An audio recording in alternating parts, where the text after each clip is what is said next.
When a surgeon isn't saving lives, they're changing them.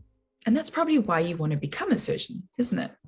Well, to achieve that esteemed position at the head of the operating table, you need to wade through 14 years of education and training and a truly staggering number of exams. But it doesn't stop there. You know, as long as medical science and technology relentlessly evolve, you'll need to dedicate time to learning. And so it's crucial for you to learn how to study efficiently and productively. You know, you could probably afford sloppy study techniques in high school, but with such limited time to spare, a surgeon needs to make every minute of studying count. Well, to help you figure that all out without wasting time on the learning curve, we asked orthopedic surgeon and YouTube superstar, Dr. Jude, to help us with some in-the-trenches advice on mistakes to avoid, efficient study techniques, and pimping your study space for optimal productivity. So with that said, here's Dr. Jude and how to study like a surgeon. All right, Dr. Jude, one of your popular study tips videos on YouTube is called How to Study Like a Surgeon, which pretty much inspired the topic of this interview. So tell me what you mean when you say study like a surgeon. Well, what I mean is, as surgeons, we have to juggle a busy work life and a busy academic life. And you have to get used to taking in high volumes of material, retaining that information, not only to pass your exam, but also to use it practically and be able to recall it and depend upon it at the most random time. I may be operating in the middle of the night on something I've never actually seen, but I've studied it once before. So what I mean is, how do you consume information and then be able to recall it later? Because so many of us are so reliant on reading and maybe just passing the exam and then almost forgetting everything that you learned. Right. But in surgery, we can't really do that. And many other professions, you can't really do that. So it's about, as we'll probably go on to talk about, but it's about trying to engage with the information that you're learning, try to put it into context and engage emotionally, like I talked about, with the information that you're consuming, so that it stays in a small corner of your brain for you to use at a later stage. Right. And studying like someone's life depends on it, because ultimately that's exactly what's happening. Yeah. Exactly. You've had to take a ridiculous number of exams, which kind of makes you a study guru as well as a qualified surgeon. So tell me, what's one of the biggest mistakes you see other people making when they study for exams? Yeah, absolutely right. I have taken a ridiculous number of exams and I've tried a lot of techniques, and I can tell you what didn't work for me and also where I've seen other people fall short. And for me, the most common mistake, and this is usually when people are in the early stages of their adult learning kind of life, is when they rely solely on passive learning techniques, which you kind of more used to doing in school. But adult learners, we learn very differently. And now at this stage of my career, I'm kind of more on the other side now, more on the teaching side. And what we do with adult learners isn't so much teaching, it's more about facilitating learning. It's about looking at the learners and trying to draw on their motivators. Like and we call them extrinsic or intrinsic motivators. Why is this person motivated? How am I going to inspire them to go home and read? How am I going to engage them? How am I going to, draw out what they know and where their weaknesses are? And so what I would say is the biggest mistake people make is just reading, not putting the information into context, not testing themselves, not applying what they've learned, just literally reading a textbook, highlighting it, and then expecting to be able to recall that information in the exam, and it just doesn't work.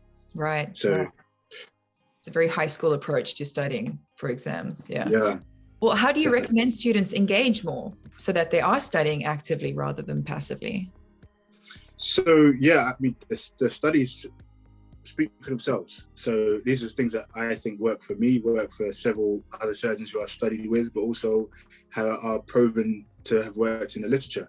And the things that work for me personally, now, note-taking has been given a slightly bad rep in the literature, but I think that you have to know how to take notes. And it almost should be a module at university in the beginning about how to learn, how to take notes. How do you kind of take all of that information and put it into a small bite-sized chunk that you can just, recall whenever you've got 30 minutes or so. And so for me, I would say, learn how to take notes, really concise notes. Like really, for me, I like to just maybe I could read a whole chapter that might be, say, 50 pages and summarize that onto one page. Right. with arrows and tables and diagrams and things, so that it's there for me to just test myself, rather than going back and trying to reread the 50 pages. It's just much better. So that's the first thing, I think, is learning how to take notes. And the other thing is, I talked a little bit about motivators. I think it's really important when you go into a class or you come up to an exam to work out why it is you're learning what you're learning.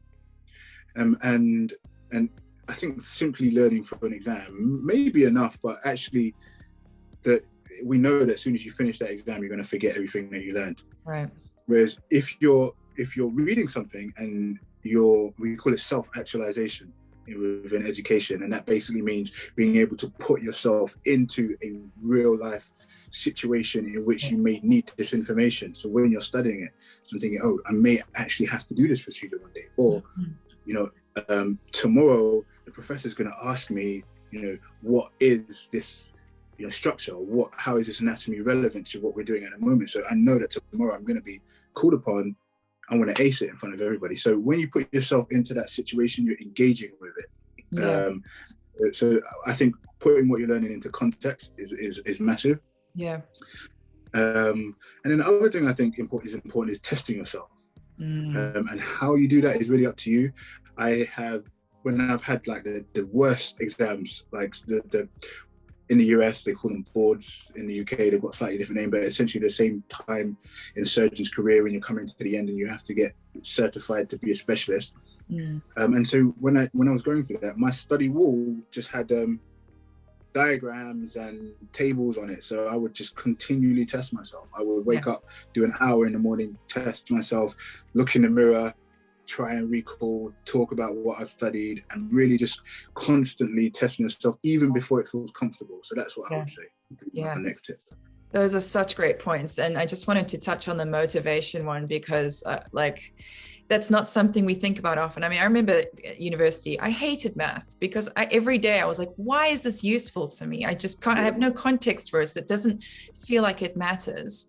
And it's the same reason you see people who are trying to learn a language. If they're learning a language because they have to, because otherwise they can't communicate with their in-laws, or they're in a foreign country, they are going to be so much more effective at learning that language versus someone who's doing it as a hobby and doesn't have any real motivation to learn, other than the fact that they kind of want to speak French to sound sexy or for whatever reason.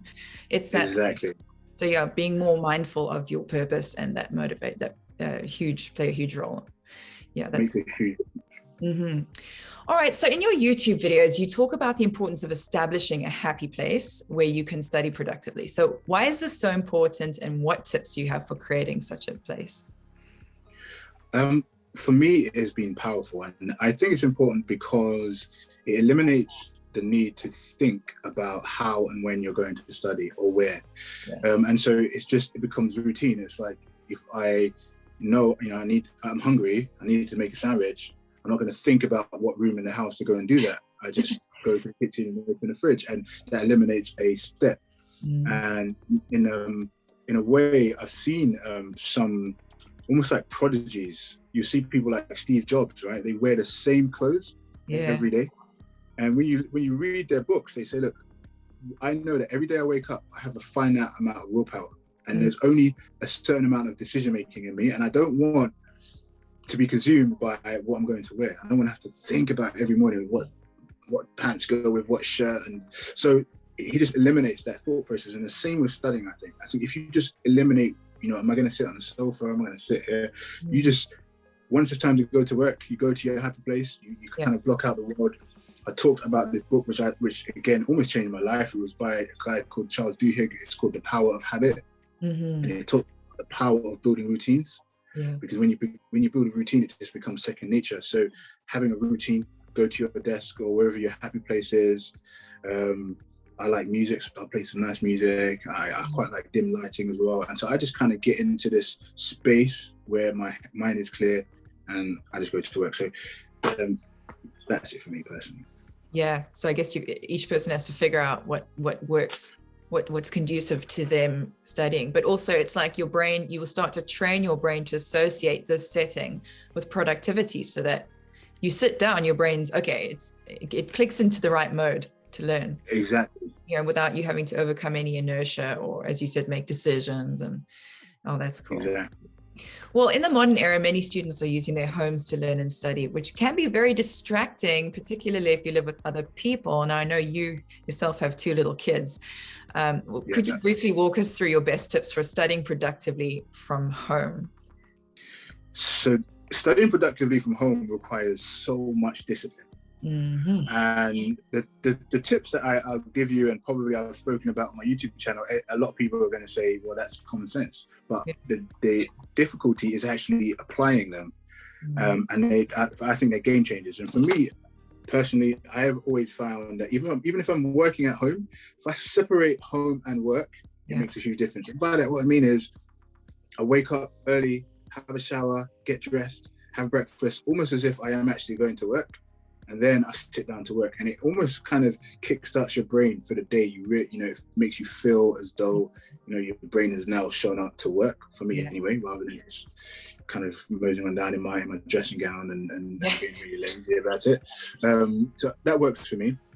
I've even seen some people talk about wearing shoes at home. I'm not really sure that I don't personally do that, but it makes you feel as though you've got to work. Yeah. And then I think the other biggest thing is eliminating distractions. I think, as I said, everyone's going to say, well, duh, but most of us are addicted to our phones. Yep. And we check them every 2 minutes. And just there are so many notifications. And I talked about the power of social media. If you try and take it on, you're going to lose, because social media is designed to compete for your attention and keep you on the platform. Yep. So the only way to really succeed is just to not get into the battle. And so when I was studying, a lot of my colleagues, they actually deleted Instagram and Facebook and everything from their phones totally. Mm-hmm. I wouldn't necessarily say you have to do that, but just keep your phone switched off, or keep it in another room and put it in a drawer or something, just where you're not going to feel the need to reach for it. Mm-hmm. I think, and then the other thing that worked for me is sitting at a desk. I know that some people may say they like studying on the bed or on the floor or whatever, but I just didn't find that to be productive. I find that if I'm at a desk and I can open different books or have my computer open, I found myself being more productive. And then probably my final tip would be, even though you're studying at home, you can still study in groups. So you can do Zoom calls, and you can factor that into your day. And so what I really like doing, I find really productive when I study at home, is having a schedule. So 2-hour blocks, take regular breaks, maybe, breaks every hour if you have to, because even though we feel we can study for 4 hours, it's just going to become less efficient. Yeah. And in those blocks, I would block in an hour Zoom call with some colleagues or friends or whatever, and then just do something that you've agreed prior. So a recall session maybe, where you're just going to test each other on what you've been studying. And I found that when I was studying for surgery, that the material or the volume was so vast that if I was going to attack it by myself, I was definitely going to fail. So I was in a study group of 4, and we would have regular meetings only for an hour, and we would test each other. We would talk and say, oh, did you read about this? And, it may be something that I'm weak on, and then one of my friends can then explain that topic to me, and I've then benefited, and he's also solidified his learnings. I just find that to be really powerful. So that would be my final tip. That's a really great way to be accountable. It's like you've got this prep work to do for the call, and you've got the call at this time, and you've got to show up. So that kind of locks you in and keeps you accountable. So that's a pretty useful. Absolutely. All right. So do you have any other tips for medical students or surgical residents that you swear by? For me, it's maybe a sort of a mantra, maybe a philosophy, or more behavior, shall I say. And that is, I would tell people not to be afraid. Because when you're at the beginning looking up, it just looks undoable. It looks colossal. It looks like a mountain of work. And people tell you, okay, well, you got to do this and then pass that exam. And how long did you study? You speak to people, how long did you study for that exam? And they'll tell you, I studied for a year for that exam. Or you'll hear horror stories. You'll hear horror stories of people who sat the exam 5, 6, 7 times and haven't passed it. Or depending on what it is. But and so what I would say is not to allow those things to. And when I found myself faced with challenge, this is me personally, I'm not sure, but everybody will have a place that they go to in their mind. I always treated it like I was preparing for a boxing match. because I'm a huge boxing fan. Okay. And I've seen what boxers put themselves through in terms of their training camp, right? If you see what Mike Tyson put himself through to be the best boxer ever, his training camp was ferocious. He was committed and dedicated, and he didn't just become the best heavyweight boxer in the world overnight, or just because he happened to be naturally talented. He wasn't. He had to be committed, and so I kind of just apply that to how I study and practice, and just try to be disciplined. And I know that there is talent. There is a such thing as talent, but talent only gets you so far. I think it's hard work and commitment that really gets you across the finish line. So I just kind of tell myself that nobody really is better than me or you. That it's just about how much you're willing to commit to it, how organized you are. Do you have a strategy? Do you have a game plan? Do you have a coach? Do you have a training camp? And then, when it's time to go to work, are you really committing to the camp? And so that was kind of my analogy that got me through exams. That's good. It's really great to get that mindset in place, because it is, I write about it, and just writing about the things that you guys have to do to become surgeons. It's like, wow, I can't even comprehend it. And so for a pre-med or a med student, it must look like Mount Kilimanjaro or the Himalayas, but no one climbs those mountains in a day. It takes step-by-step strategy, planning, and then eventually you'll find yourself at the finish line. So yeah, absolutely. All right. Well, oh, sorry, go ahead. No. So I was just going to reiterate what you said about strategy, because I maybe didn't mention that as much as I probably should have. But I think with any task, you need to have a game plan. And so the times where I haven't performed well is when I've just kind of blindly gone into it in the beginning. But now, if you told me, okay, in 4 months I have an exam to sit, I will literally write myself a game plan. I'll write myself a strategy. I'll review the text, and some things I'll just ignore. I say, look, in 4 months I don't have time to go through that. I'm going to concentrate on, I'm going to use, these are going to be my resources, because these are going to be more manageable for me in these 4 months, and I'll write a plan and I'll stick to it. Right. And, so, that eliminates a huge amount of stress too, is knowing, okay, if I work according to this plan, I will get to the exam fully prepared. And then you don't have to say, so am I going to get everything done if I miss something? So yeah, study plans are crucial. And sorry, the last thing I did want to get this in is this worked for me, and it is getting uncomfortable. And by that, what I mean is really working on your weaknesses, because we all get really comfortable saying, like you said, I don't like maths, and I like English. So you really concentrate on your English because you really like English. But meanwhile, your maths is being neglected. So my point is, if you know that, then really hit that. And actually, I did that, and I managed to turn often some of my weaknesses into some of my strengths. Yes. Yeah, that's a strategy for high school, avoiding the things you don't like or that you're weak at. Yeah, once you're in the big leagues, now is the time to focus in on those weaknesses. Exactly. Yeah. Absolutely. Okay, Dr. Jude, tell me, how can your YouTube channel help students prepare to take on the challenges of a career in medicine and surgery? Well, I think my channel is designed to be inspiring, because I have just shared some of my own personal ethos, my own mantras, shared some of my own stories. I shared my experience training in London and then moving my family over to Canada, working in a completely foreign system, but also shared some of the challenges on your life, your personal life. I showed, as you said, my children, my wife, and what they go through, and trying to also balance, being a surgeon with being a father. So hopefully it will just show you that we are human. We all face the challenge, and I just share some of my tips for getting through it. So hopefully it'll inspire people. More human view of what it means to be a surgeon and a father and a husband at the same time. Exactly. Well, thank you so much for speaking to me today. I really think we've created some incredible value for students preparing for any exam. Doesn't matter. The tips are applicable across the board. So thank you. No problem. My pleasure. Well, there you have it. The best advice on studying like a surgeon from the expert's mouth, Dr. Jude. For even more tips on what it's like being a surgeon and how to generally rock the role, check out his YouTube channel. Details provided below. But if you need a powerful and efficient tool for helping you master large amounts of information, as you no doubt will as a medical student or surgical resident or even practicing surgeon, get the Brainscape app in your corner. We've leveraged decades of cognitive science in the design of our study app, bringing to you an active study technique that can help you learn twice as fast as things like reading and making notes. Also, being an app on your phone, laptop, or tablet, you can use it anywhere and everywhere you go to squeeze in productive study sessions. So use Brainscape's vast collection of user-generated and certified flashcard collections for your medical subjects and enjoy a smooth ascent as you rise to your challenge.